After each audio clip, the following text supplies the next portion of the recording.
So let's talk about this treat your inner voice as information only. I briefly mentioned how to do that. So failures are information. This is how you can help your inner self. Recall this slide from the thriving mindset about your inner self. We've been talking about it. And your inner self is composed of your mind, your heart, your body, and your purpose. Those are the THRI of the Thrive framework that we've been talking about. So, failures are information. This is how you can help your inner self. Be an outside conscious witness, observing yourself without judgment, shame, and stigma, with compassion. I mentioned being a third party, witnessing yourself. This is what I mean, that be an outside third party, consciously witnessing yourself and just treating what you're feeling and what your inner self is saying as information.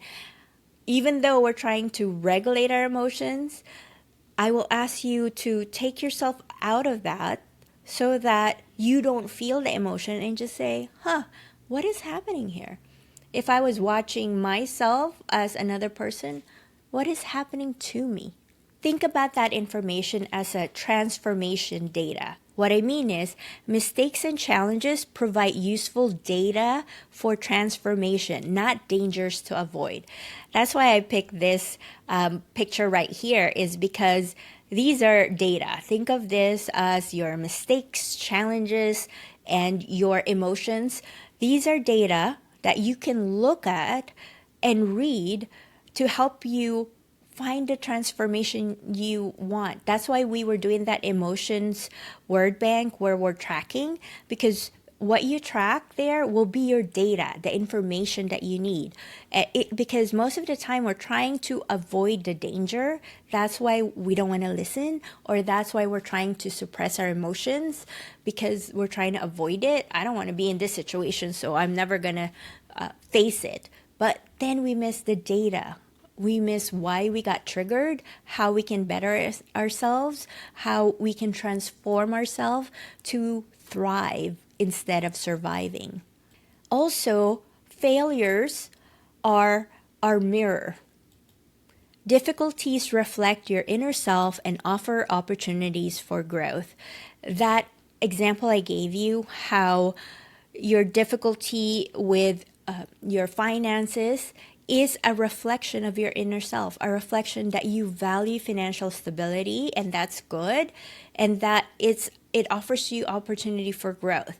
So then, because you're feeling that anxiousness about having more clients to provide for your family, then you know your purpose was to have financial stability. So that data offers you opportunity for growth to get more clients, to get more revenue for your business. Or maybe it's telling you your model right now to attract client might not be the one that's working. Then maybe we need to change your approach, or we need to change your business, or we need to change your system or have a system to begin with. That's the data and information that your failures will help you understand. Actions don't define you. I want to emphasize this. Actions don't define you. Your status, job, and activities are not your identity. I'm a lawyer, but being a lawyer is not my identity. Doing legal work is not my identity. It does not define me. I'm a mental health advocate for ADHD, and even that does not define me. What defines me is the transformation that happens inside of me from my failures, from the information, the data that I collect and analyze for myself, so I can have a thriving mindset, so I can thrive in this lifetime and not have to wait until I retire, or I not have to wait until I feel I have all the money that I need, or I don't have to wait until I feel like I've reached that goal, that status. No, because none of those define me.